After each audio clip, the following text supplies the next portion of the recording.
Let's talk about all the books that I read in March and April. This video is coming out way later than I wanted to. It's currently like May 13th or something, but that's okay. I have been in such a busy season this spring that I didn't have time to kind of write out all my reviews and think about all my books. But that's okay because I finally had some time this morning, so I figured I'd get this video out so I can return the library books that I've been holding on to this whole time. We have a lot of books to get through from these months. I don't know how I read so much in this time, even though I've been so crazy busy, but we got some good books in here and some really not good books, so we're gonna go through these. My goal is to yap for as little as possible about all of these books. So let's go all the way back to the beginning of March. I started out by listening to Daisy Jones and the Six. This is my cousin's, one of her favorite books, and so I've had it on my shelves. I found it in a little free library a while ago and I finally managed to start reading it, but my cousin said that I should read the audiobook, and I'm so happy I did, because turns out this whole book is in interview format, and I think I would have hated it if I had actually read it in this format. I have this weird thing where if I have books on my shelves, I have to read them physically, otherwise I feel like I'm wasting it.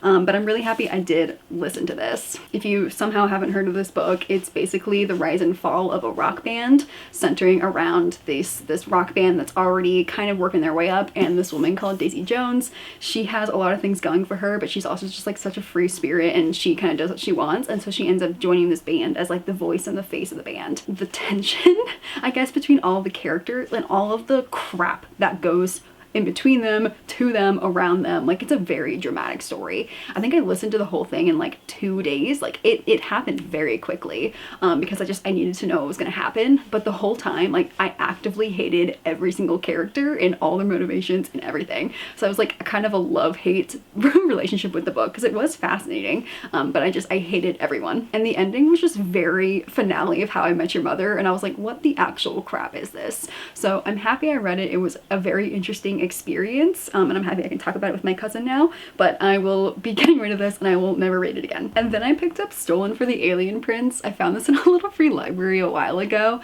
and I was just in an alien romance mood, and unfortunately this is like the pinnacle of why so many things are wrong with alien romances. I was pretty uncomfy for a lot of this, but the premise is our human woman on Earth gets kidnapped by these aliens, and they're like, hey, you look like our lost princess. I need you to pretend to be her for a little bit so that we can go and look for her. And she's like, okay, and then will you take me home? And they go, yeah, of course. And they go, okay. And so she's like, okay, well, what do I need to do? And they go, okay, you need to marry this barbarian alien. And she's like, what? They're like, yeah, he and his whole race are dangerous and scary, and they're warlike and they're primitive. And she's like, oh my god, I'm scared. And they go, well, good luck. And so she ends up meeting the alien, and of course he's gigantic and blue, and you know, he's kind of an asshole, and he picks her up and he goes, all right, we're going home. And she's terrified of him, and on the way back their ship explodes, and they get stranded on this other planet, and they get separated and they have to end up finding each other. And while they're on this planet, they pretty much immediately fall in love, and it turns out there's a whole behind the scenes of actually no one's good except for he and his people. They fall in love so quickly, and I kind of hate every single character throughout the whole thing. I didn't like the plot, I didn't like any of the characters, but a reason why this felt so uncomfy is because there's a lot of critique that alien romance is like the aliens, the big barbaric scary primitive race, is just like black people in space kind of thing, and the way that he was described kind of gave me that vibe, and it was just a very uncomfortable feeling. So that's like a major gripe that people have with alien romance.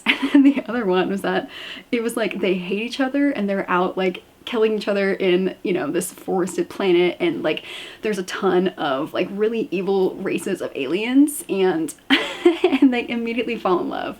But there's also a lot of wording and verbiage in here that's also very uncomfortable, because even just like other aliens and stuff, in her like internal monologue, they would just be labeled as like slavers, like repeatedly, in which, yeah, that is the case for a lot of them, but not for all of them. So the fact that like the verbiage and like the descriptions of all these characters in this book, it was uncomfy. And then I listened to the next book in the Singing Hill series, and this is quickly becoming one of my favorite series ever. This is our non-binary cleric who travels the world listening to other people's stories stories so that they can go home and record them for history. And finally, we get to go back home to the Singing Hills, which is where they're from and where their abbey is, and they arrive to gigantic war elephants outside, and they're like, what is going on? So they enter the gates, and their childhood best friend has now grown up to be one of the leaders of the abbey that they're part of, and so they get back together, and I ship these two so hard. He is like, he's grown up so much, and like so has our cleric, and I love it.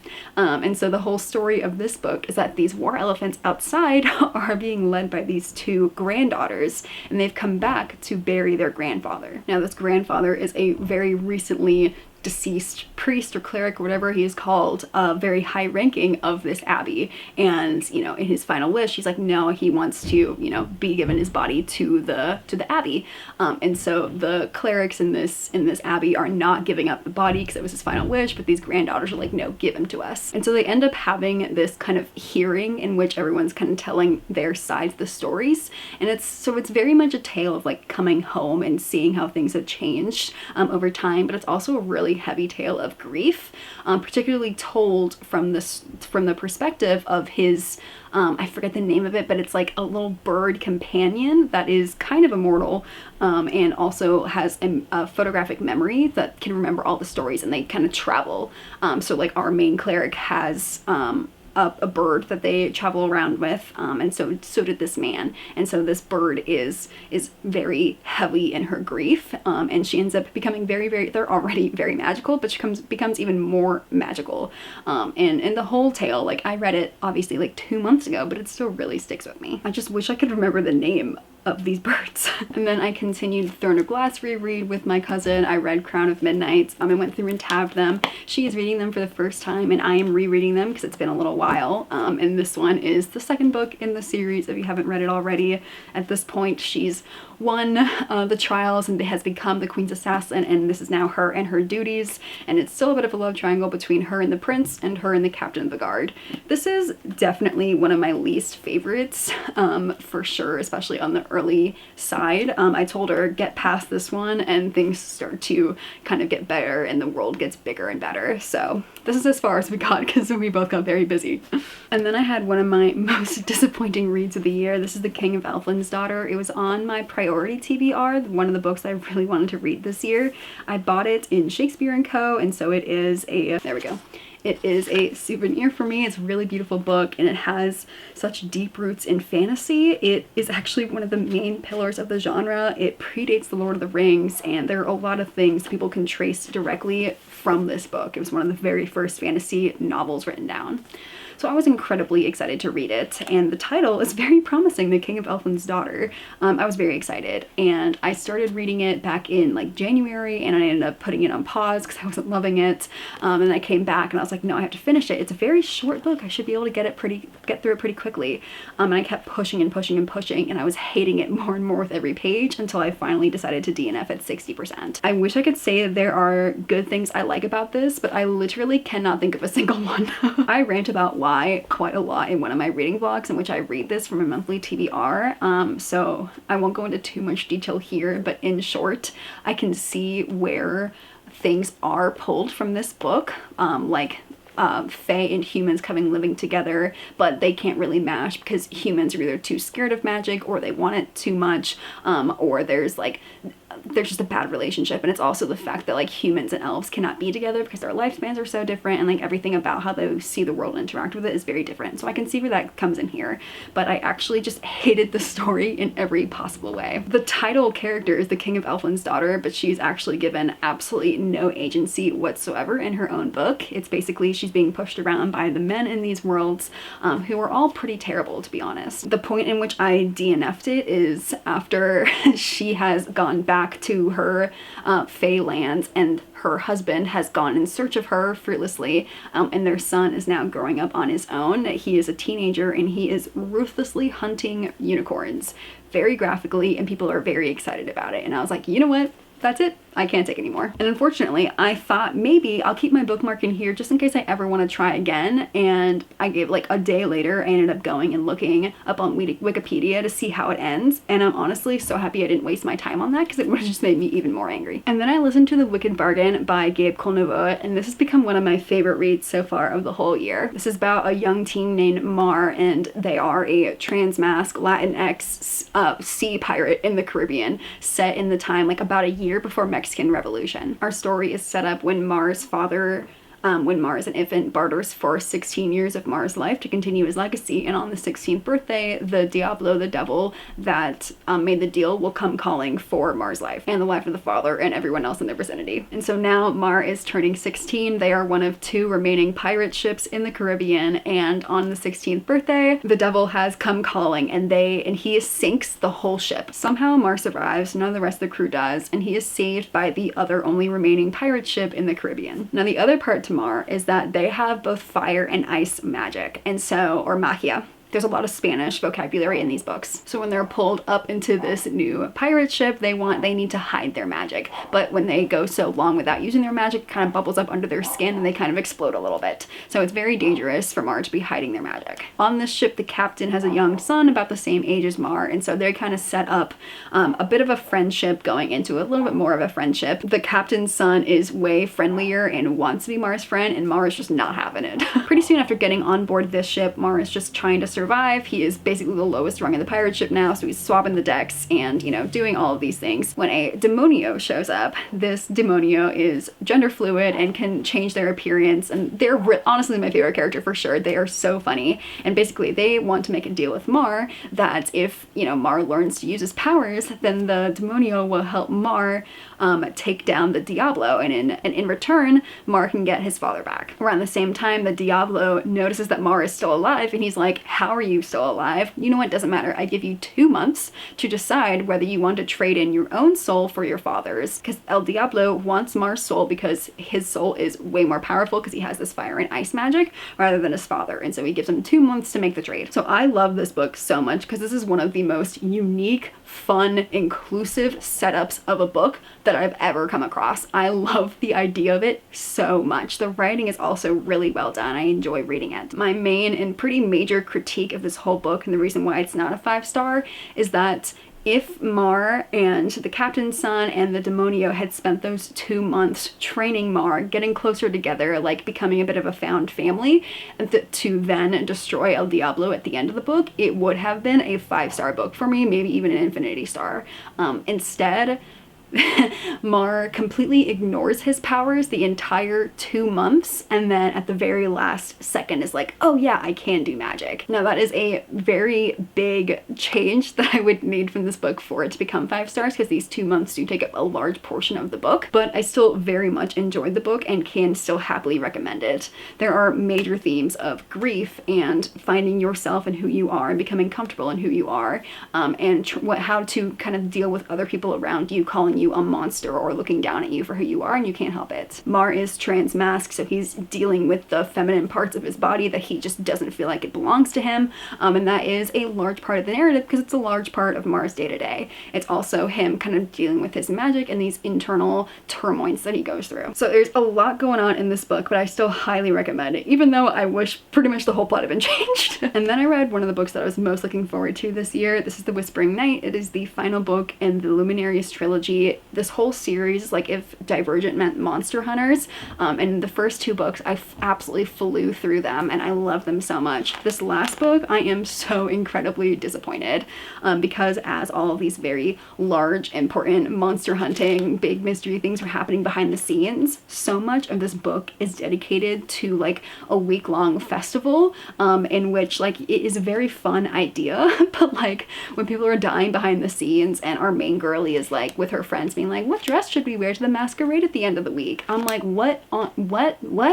So unfortunately this one just felt so much more YA to me in a really, really, really bad way, in that nothing is taken really seriously. It's just more of the like day-to-day, like let's be girlfriends, like does he like me, like what's going on kind of thing. Instead I'm literally standing there being like, solve the mystery, save your people, what?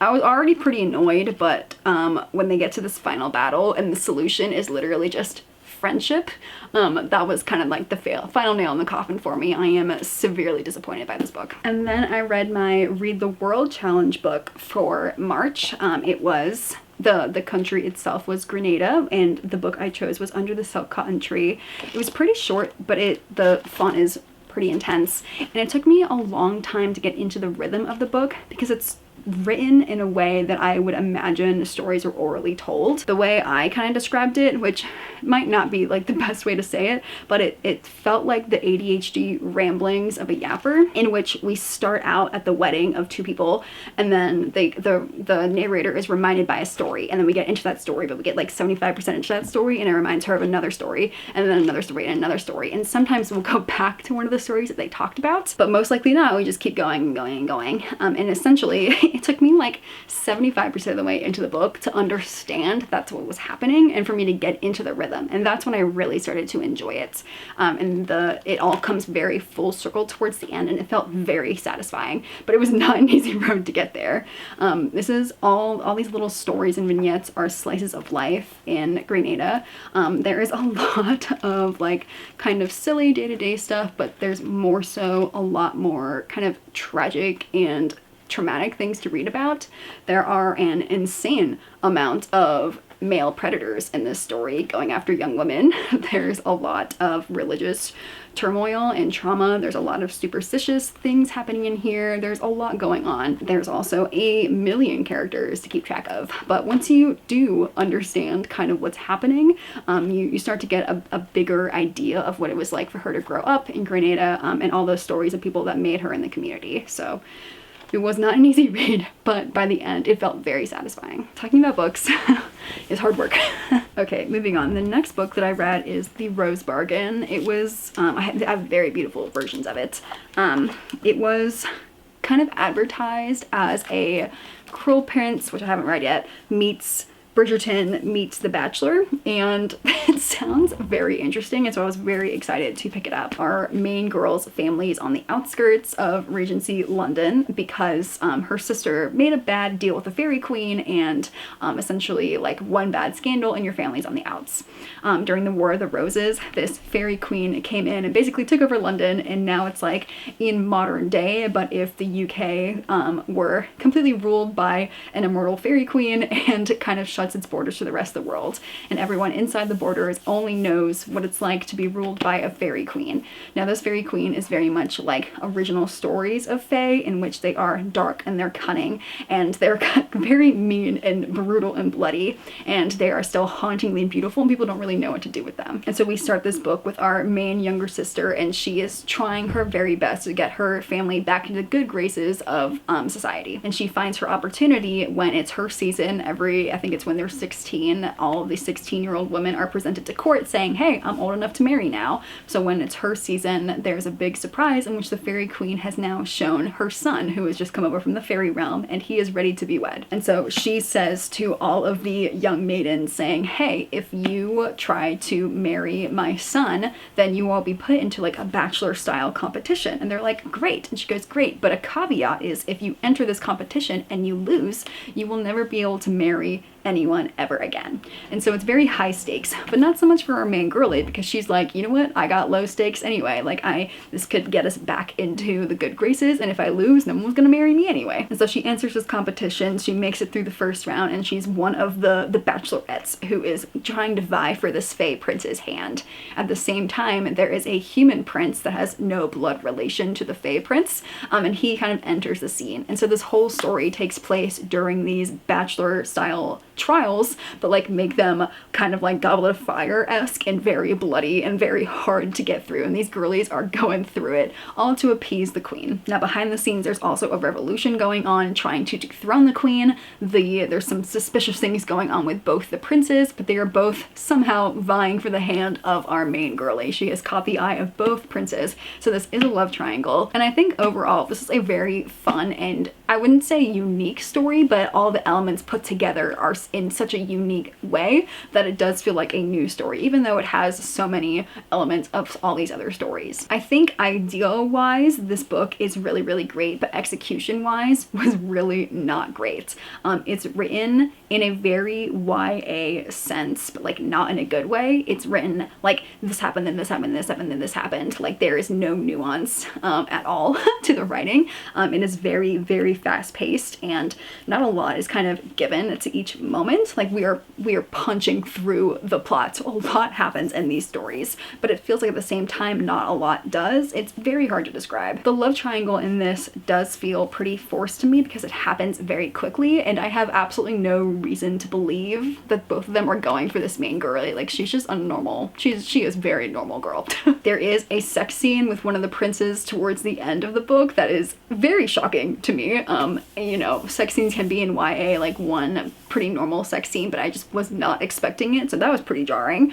And there's a large plot twist at the end of the book that thankfully happened, and I say that because it was the only thing that could have saved this book for me. It was getting to the point where I was like, I really don't like the way that this book is going. Everything kind of sucks.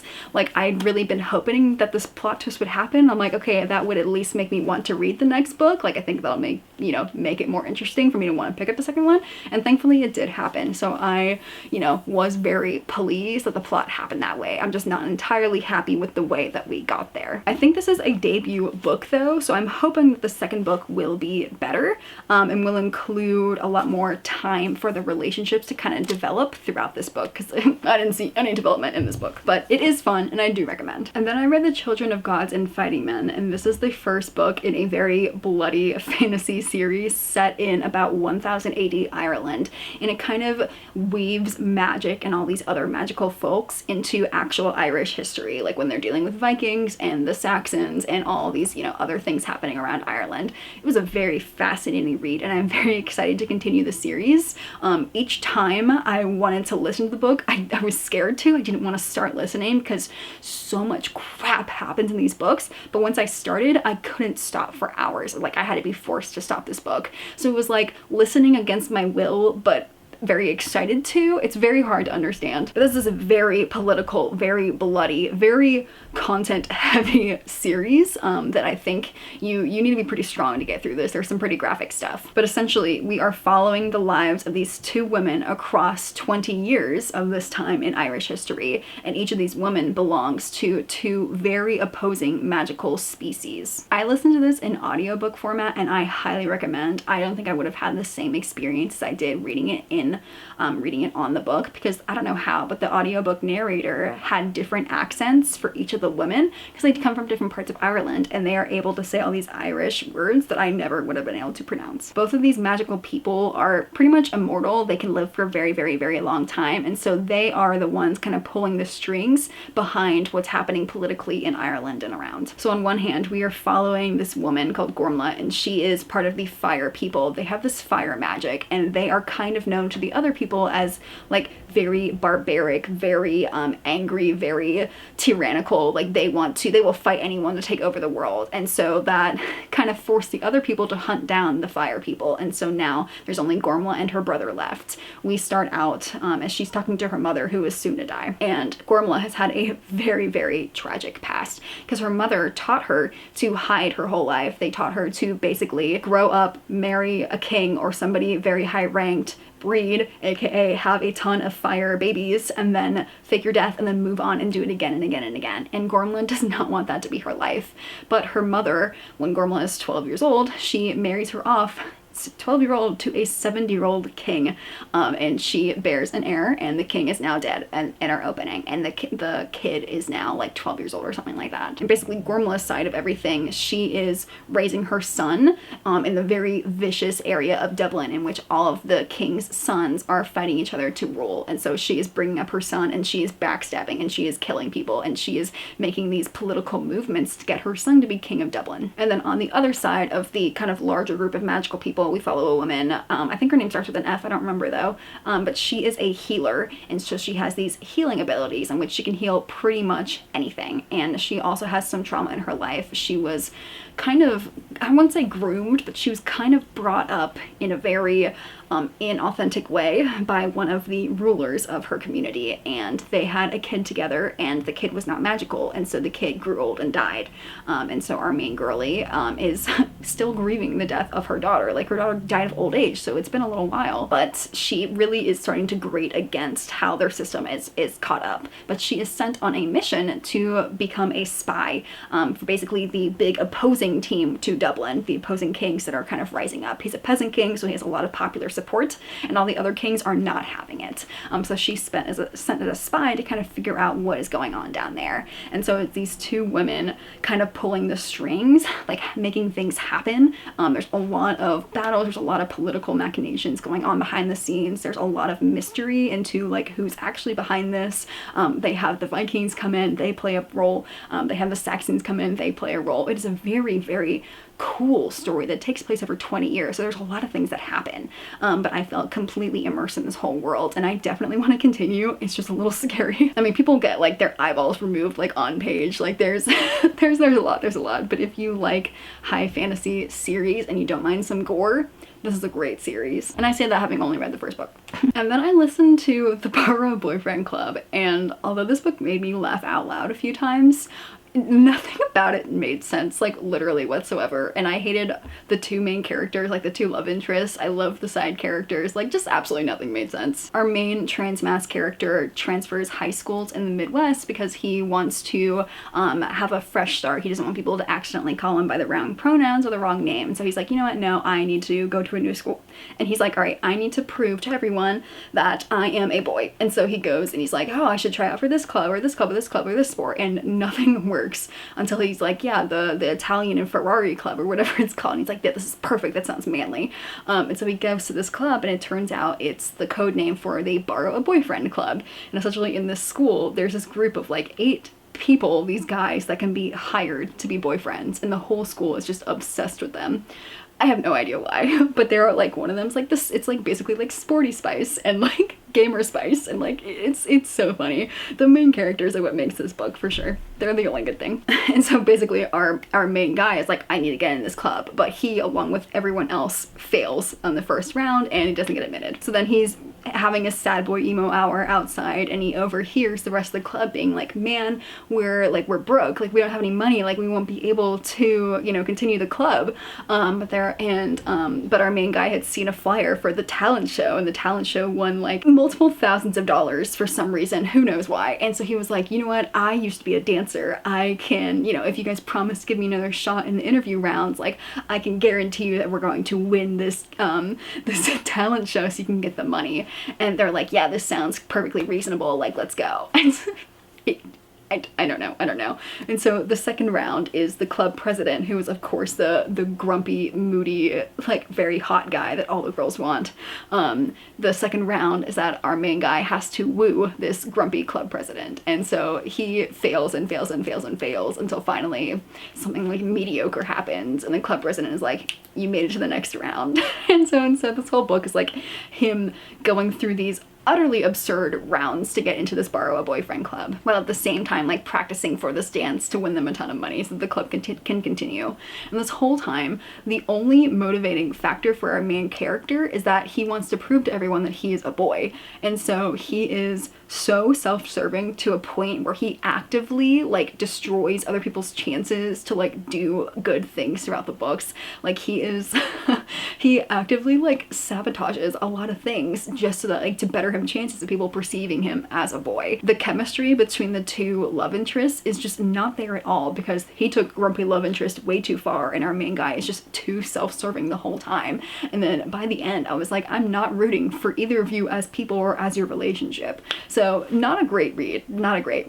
And then I went back into my cowboy romance era, and this is where I read so many cowboy romance books. So I'm gonna try to be as quick and succinct about them as possible, because I do have a cowboy romance vlog coming out hopefully very, very soon, in which I go more into detail about these books, followed by a tier ranking of all the cowboy romances that I read.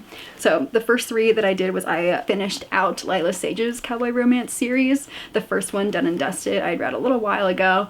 It was fine. It was the first one that I read for my cowboy romance vlog, and I just love these covers so much that I was like, yeah, I'm gonna get them and I'm gonna finish out the series. They are fun, they are short, and they bring the vibes. And the funny thing is, out of all 4 of them, I think across the board everyone's least favorite book is book number 2, but it is by far my favorite book out of all of them, and one of my favorite reads of the whole year. And that's entirely because I relate to her so much and I love their story so much. So the second book is Swift and Saddled, and our main girlie is recently divorced. She was in a very controlling relationship, and so she's now out in the world and she wants freedom. She is an interior designer kind of thing, and she is running her own business and she wants to travel around the country and build things.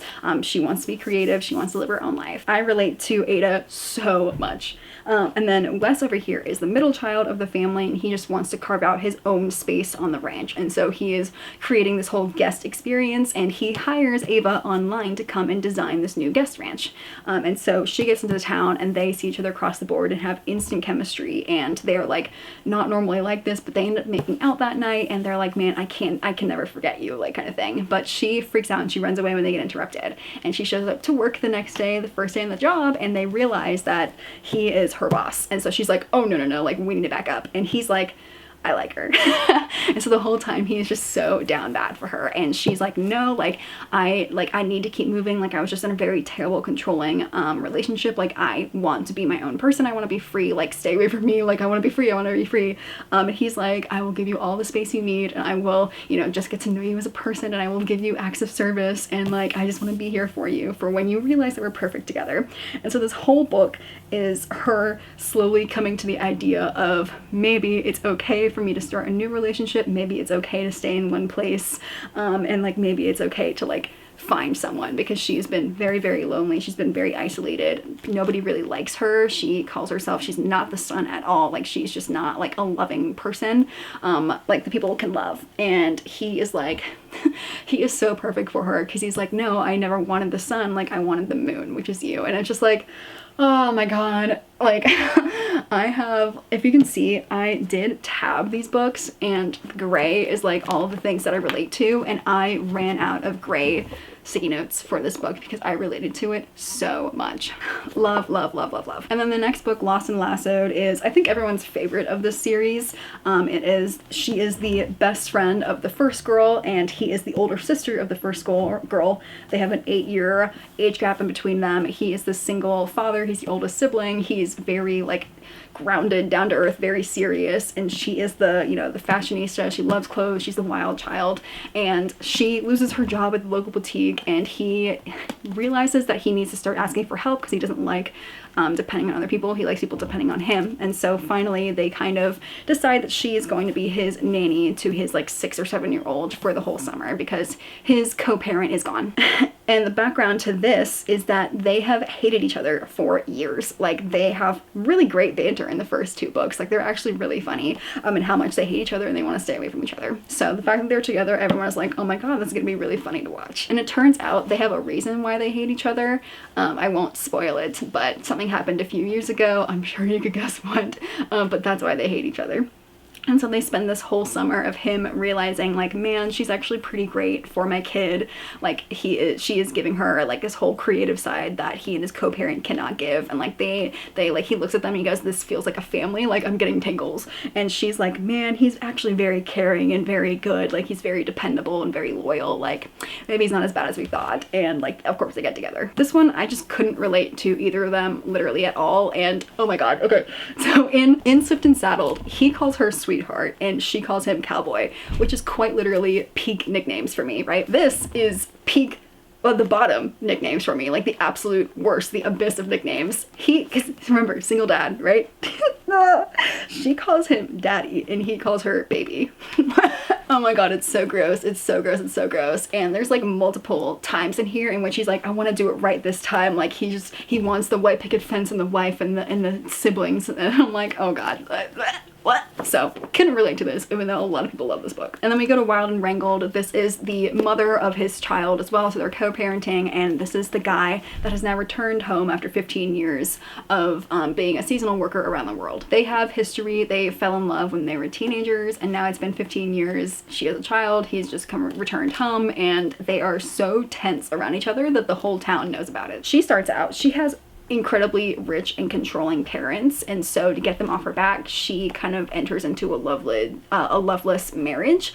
Well, she tries to, because she gets left at the altar. So that's how this book starts, and he's the one that finds her, and he helps her out. But she is very much like, she loves her list. She loves for things to make sense. She is trying to become a lawyer. Like, she's a very grounded, practical person, and I really see myself in that. He is over here. He has spent the last 15 years traveling the world and doing fun jobs and like learning about himself and having adventures and like meeting people. He's like the most social butterfly you'll ever meet. Like, he has friends all around the world. And I can't relate to that part, but I can relate to the feeling of being very restless and traveling around and around, looking for adventure. And so the whole first third of the book is them being like super tense around each other, and I'm relating to them both. And then it went downhill from there because it's very clear that he never stopped loving her at all, and she still has feelings, but she's pushing him off. And so he is doing all these acts of service, being like, let me help you, like, let me do this for you. And she's like, back away, until somewhere in like the 75% marking, she's suddenly like, okay, and then they're like back in love. I will say though, this one kind of made me cry a little bit, but only in the like bonus epilogue. This is the Barnes & Noble exclusive edition, because they had a wedding scene for the first couple. And although I didn't really relate to either of them, and I didn't love their book, the wedding scene was really sweet because it pulled together all of the characters of this really big found family, and all the love stories, and they had some pretty really great moments leading up to the wedding, and that's when I like kind of teared up a little bit. I was like, this is a really great ending. And then I had 3 very bad cowboy romances in a row. I DNF'd 2 of them, and I should have DNF'd the third. First one was Alive and Wells. I was planning to read the whole series, and I'm so happy I DNF'd the first one at 36% to cut that off. Our main girlie is running away from a very abusive marriage, and she ends up at this ranch, and she ends up being like working in the kitchen to help them, and the main foreman is an asshole. He's essentially like, no, we don't want you here, you're really hot and you're gonna distract all the men. And she's like, dude, what the fuck? And at the same time, she's immediately like, literally they meet each other for the first time, and she slips off her wedding band and like puts it in her pocket and starts flirting with him, and I'm like, girly, have some time, please. So she's immediately like in lust with him, but he's an asshole.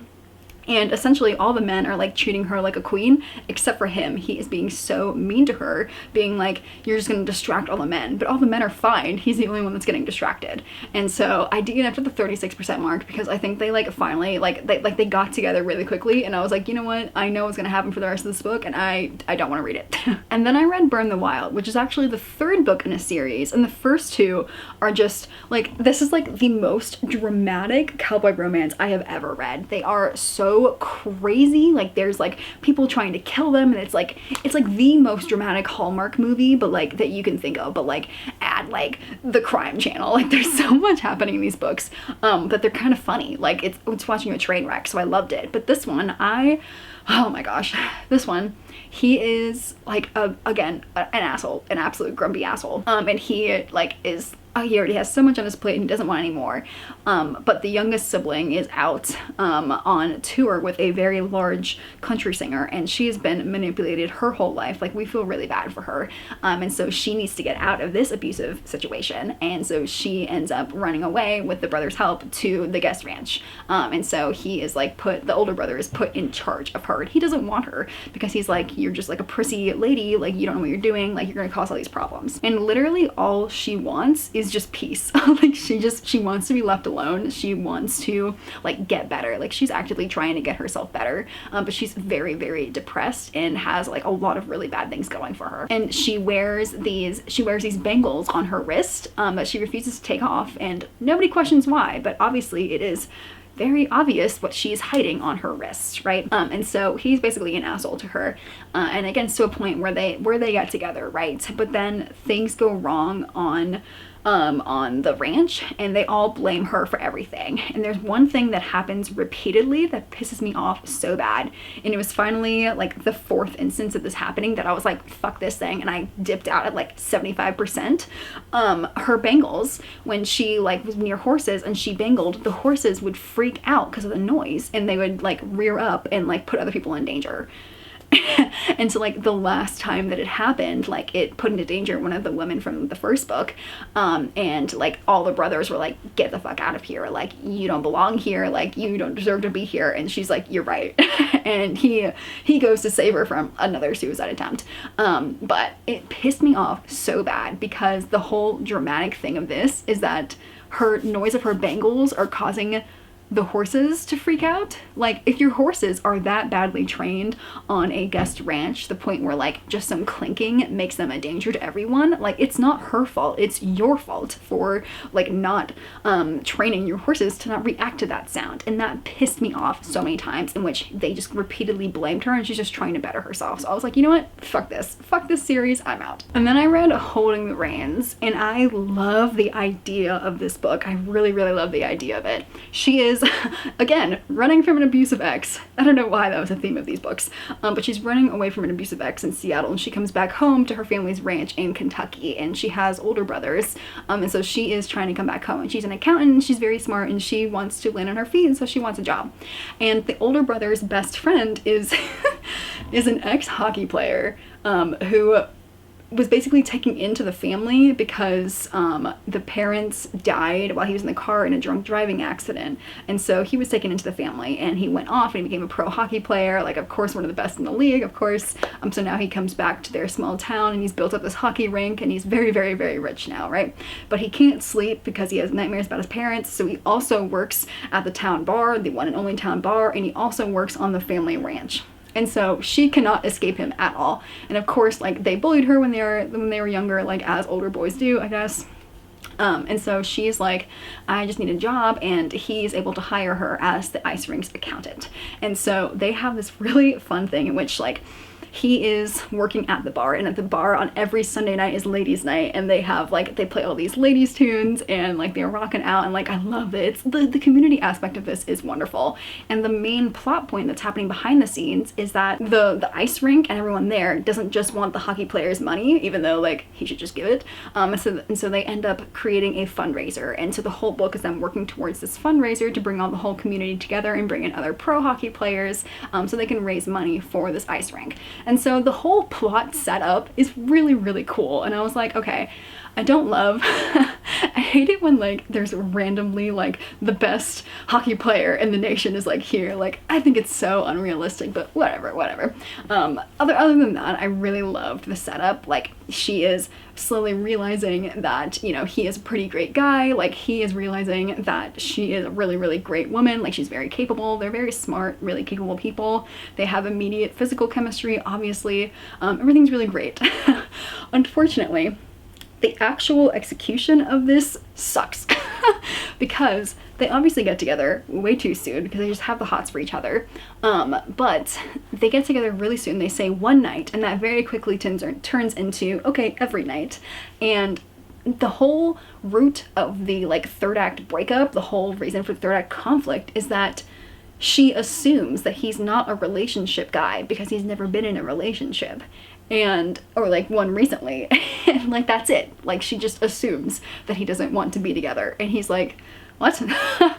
And it's ridiculous. So they end up getting together super early, and it got to the point where I was just like, they had smut scenes, and I'm fine with smut scenes when they, you know, when they're good or when they develop the plot, but it happened like every chapter. This book could have been 100-page shorter if we got rid of all the unnecessary smut scenes. Towards the end, I was just skipping whole chapters because it was just smut after smut. It was like, none of that was needed.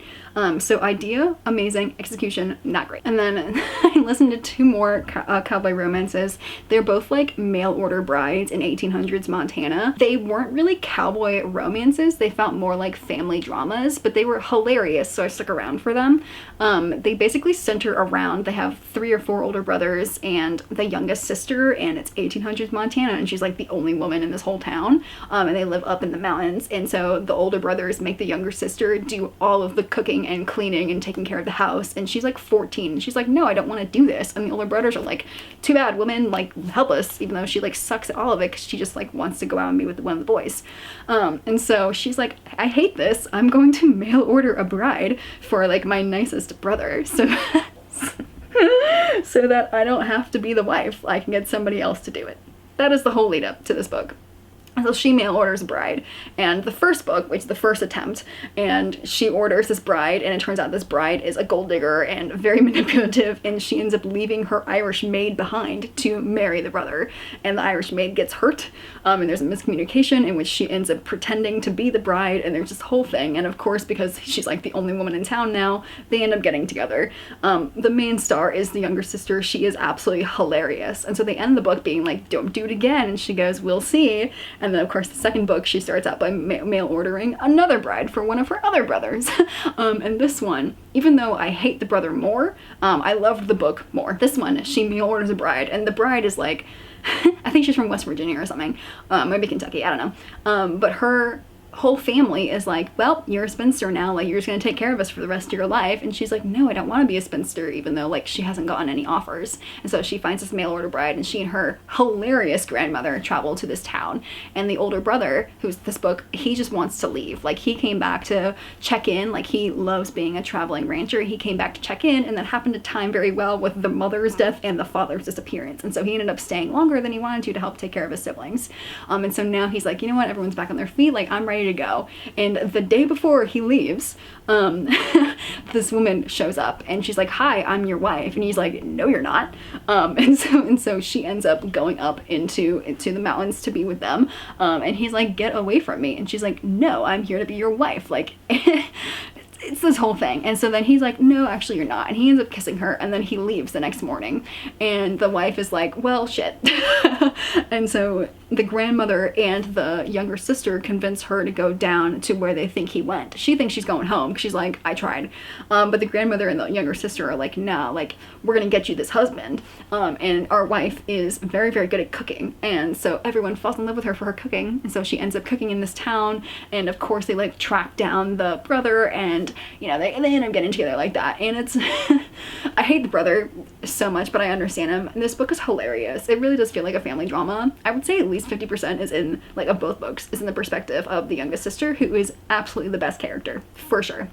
The next book comes out at some point this year, I think, and it's like the next one it ends because this next brother is actually excited. He goes, yeah, mail order me a bride, I want one. So I'm gonna continue with the series. I think it's hilarious. And then the last cowboy romance that I read is Sawyer by Jessica Peterson, and up until this point it was my favorite cowboy romance series. I was so excited. I loved them. I thought they were so unique. They didn't have third act breakups. Like, the characters felt really fleshed out. The smut scenes were really good.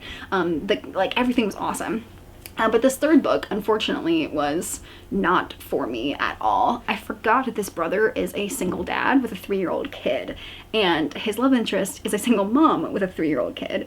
And they meet on like a weekend away, and they end up having crazy chemistry. And her thing is that she had an ex-husband that like dulled her spark. Like, she's very, very loud and outgoing and energetic, and she's like, I don't want to ever get married again because I don't want anybody else to dull my spark ever again. And he, on the other hand, is like a very caring, takes care of everyone, and he just wants a wife and more kids. And so they like get together and they have off the charts chemistry, and they end up spending a whole night together, and then they go their separate ways. And she, of course, moves to his town a few months later, and they run into each other, and he's like, oh my god, yes, like, let's be together. And she's like, whoa, whoa, whoa, whoa, whoa, no, no, no. And so their little girls, of course, immediately become best friends. And so they start setting up play dates and all this stuff. And the whole book, I was pretty upset because the whole plot was, my toddler is hard to take care of, and should we be together? I don't want to, but I want to. Should we? I don't know. Like, that was the entire thing, and I can't relate to either of them in any capacity whatsoever, and I hated the plot, and it went on for way too long. So I am severely disappointed in this book, and I'm even more disappointed because in the epilogue she wrote what the next book is going to be about and the trope, and I am even more upset about that because I was really looking forward to that couple, and now it is kind of ruined for me. So we'll see. I'm definitely going to continue with the series because I want to know, and I'm hoping that the last book is going to be the best. But yeah. So then we said goodbye to Cowboys because I am done for months and months and months with them now. I need to step away. And we picked up so many different kinds of genres after that. It's very interesting. I next read A Bone in His Teeth, which is a queer horror fantasy book, something I've never read before, but our main trans mask character is a sailor who, because of his father, owes a ton of these debts to this like crime overlord, and his mother goes missing one day, and so he goes off to try to find her, and he ends up becoming the keeper of a lighthouse in a very mysterious town, and there's sirens that are trying to kill him, or just one siren trying to kill him off the coast, and eventually he and the siren kind of talk, and they make this pact that if the siren and our main guy kind of mate and become like married, then they can together go around shore and try to figure out what happened to the siren's people because they have gone missing. And so it's this big mystery about what happened to our sailor's mom and what happened to the siren's family. And so meanwhile that's all happening. There's a lot of violence, there's a lot of gore, like the crime gangsters are trying to find our main sailor and so he's killing people left and right. Our sailor is also protecting our guy, and he is like a very dangerous kind of creature, and there are some really graphic smut scenes. There's a lot of things that happen in this book, but I ate it up. I loved it. I didn't think I would, but I really did. The mystery just intrigued me. All the characters were really interesting. There were some really great vibes to the story, and I absolutely loved it. And then for Sexual Assault Awareness and Prevention Month, I read Know My Name. This has been on my radar for a long time, and I finally got myself to read it. It is very heavy. It is telling the story of Chanel's Miller experience. We go through a little bit of her growing up, but the story really starts on the night of her assault, and the rest of the book is kind of told through what happened of her going through the court system and how the court system just absolutely failed her and has failed every other sexual assault survivor up until her. And it was really her case that brought a lot of eyes onto this topic, and it was her and her team that really inspired us to change the way that we kind of deal with sexual predators and sexual assaults. And so going through was very heavy, but the reading experience was phenomenal. She is born to be a writer. Every page of it was so heartfelt. Like, I felt like I was in the kitchen with their family as she was growing up. You really feel like you're there for every moment, and she writes in such a way that you just understand everything. Like, she has such a grasp of literary devices and literary language. Like, there's one quote that I read in my reading blog in which she's talking about how the castle on the hill is like this justice that all these sexual assault survivors are striving for.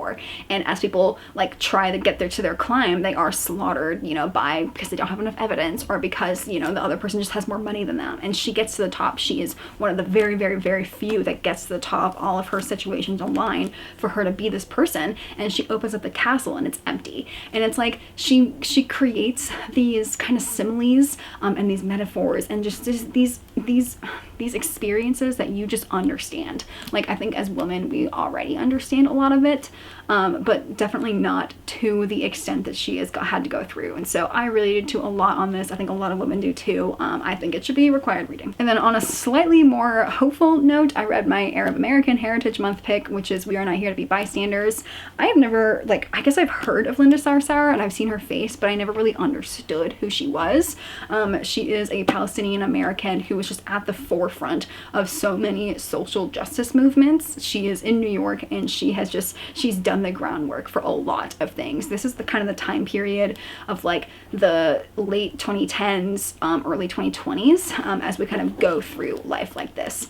And so this is a lot more of a hopeful story. It's in her tone of her being like, I know we can do better. I know this country can be better for our people. And so even though the topics in here are really heavy hitting, there's a lot of talk about 9/11 in here and how her family was treated very differently afterwards. There's a lot of talk about the Black Lives Matter movements. Like, although the topics are very heavy, it's written in such a hopeful light that it was a relatively, I wouldn't say easier read, but it was a better reading experience than you would expect. So highly recommend. And then my April Read the World Challenge country that I randomly picked was Lao, and for that I read The Late Homecomer, and it tells a story, like a personal story of a Hmong family as they flee from Lao, very communist, very battle heavy, very dangerous Lao, and they end up in the Thailand refugee camps. And it kind of follows the matriarch, the grandmother, and her, I think, 8 kids and all of their wives and all of these cousins that our main girlie has. She was born in this Thai camp and she grows up there until finally the Thai are like, no, we need you all to go. And so her and her family all flee to America, and it's kind of her upbringing both in Thailand and in the States. I think they end up in the Midwest. And so it's kind of told both through her own personal experiences as well as the personal experience of her family. And the whole last third is about the grandmother's death and her dying, and how she has like 200 grandkids or something like that, like an absurd number of grandkids, and how like she's kind of leaving this legacy, but she's so far removed from where she grew up. It was a very interesting read. And then I tried to read A Well-Behaved Woman for Women's History Month. This is about Alva Vanderbilt. She was one of the forefronts of this age during the Gilded Age for the women's suffragist movements, and so I really enjoy going to Newport, Rhode Island and seeing the Vanderbilt houses, and so I was like, oh my god, this can be perfect. But I started listening to it. I don't know why, but I started listening to it, and it's weird because I very quickly realized that it's not like a history book, which I thought it was. It's like told in the form of a novel in which she's like talking as though they're book characters. So it was kind of startling to get into, and it was fine. I was like, okay, interesting. I guess it's like a way for me to understand the story better. So it's a very dramatized retelling of real people and real history. And it was kind of weird. And then it got uncomfy when she and Mr. Vanderbilt consummated their marriage. I was like, I feel like I shouldn't be here for this. And then during her pregnancy, and it was just, it kept feeling weirder and weirder, giving like thoughts and voices and opinions to Alva and like other characters. And I'm like, do we know this is how she thought? Like, I don't know. And it got to the point where she was about to give birth, and I was like, you know what? I don't want to be here for this. I don't want to be here for this. So I quit. So absolute fail on this part, but that's okay. And then finally, I checked off another one of my priority TBR books, one of my 25 in 2025. This is Assyrian the Armoru by Natalie Hernandez. I love the idea of this. I love a lot of aspects of this book, but overall, I think she was trying to do too much with too little time. This follows the life of this woman, and it's very heavy on the Peruvian and Incan mythology, which is so cool. And this woman can speak to animals, and she's fleeing from an abusive dad, and who's trying to take advantage of her powers, and she runs into this veterinarian on a coastal town. And so it's their story of her trying to restart her life, trying to keep her secrets, in which these two have the hots for each other pretty much immediately, but she's like, no, I want to keep my secret. And together they discover an Amaru, which is a mythological being, creature that should not be there, and it kind of forebodes ill luck. And so this whole story is really, really cool. It's really unique. The book itself is awesome. At the beginning of each chapter, there's a hand-drawn picture of an animal in that region. I don't know if you can see that or not, but it also has it in the Spanish, like the Spanish name for it and the English name for it. So I thought that was really cool. And she also has a lot of footnotes, especially towards the beginning, where she's explaining like who these Incan gods and goddesses are, like what the social context is for these Spanish phrases. Because people like me who have a base level understanding of Spanish, like I understand literally what a lot of things mean, but there's a lot of cultural context that I never would have understood without her footnotes. So that was awesome. Unfortunately, this book is like, I think it's less than 300 pages. Yeah, it's like 281, and I think she was doing too much. In the beginning, it turns out that our main girlie can not only talk to animals, but like her soul can go to like the Incan version of the underworld and like the earth and the heavens where the gods are, and doing that she can tell the future, which is interesting, and that comes into play in the beginning and then again at the end, which felt like a lot, but okay. The characters were all super flat because there's so much to pack into here. So like she is, you know, she loves animals, but she's just keeping her secret. That's it. He talks too much. That's it. Like he's a yapper. Me too, Betty. There's a lot of animal characters that are like on the cover, which I think is really cool how this cover was made. It's a lot that happens because while she has the ability to tell the future and can talk to animals, and they find this Amaru, like they're also falling in love. And so the love story is very much rushed. And it doesn't help that it's written in a way that felt very YA, even kind of upper middle grade. And then suddenly, like after they finally realize that they do like each other, like there's smut scenes in the forest. And I'm like, whoa, whoa, whoa, whoa, what? It was very jarring. There were 2 or 3 of them, and I was like, oh my god, what? Like, I wish we had a longer book, like double or triple the length of this book to fit everything in, or I wish she had just chosen one thing or the other. Like, if we had cut out, like, we could either cut out the, like, transforming realms, or cut out, like, the abusive dad situation, or cut out the Amaru, or make it all twice as long to fit everything in. Like, it's too much in too little time. But overall, I still loved the experience of reading this book. I thought it was so much fun. I obviously do wish it were a little bit better, but I still recommend it, honestly, even though I sound like I don't. I really do. Okay, as per usual, I yapped for way too long about all these books. I have such a hard time of being like, here's a 1-sentence recap and a 1-sentence thoughts. I have to get better at it. I promise I will. I promise I will. But those are all the books that I read in March and April. I am halfway through May and I've only read like 3 or 4 books, so we're not doing too hot right now, but that's okay. Some really, really great books, some really not great books. That's okay. That's okay. That's how it goes sometimes. I have a lot of books to get through right now in preparation for some book festivals and for my monthly TBR, so I got a lot of reading to do, but I hope you picked up some new books for your TBR this month off this video. I hope you enjoy coming in the middle of the month. Oh well. Thank you so much for watching all the way to this point, and I will see you in the next video.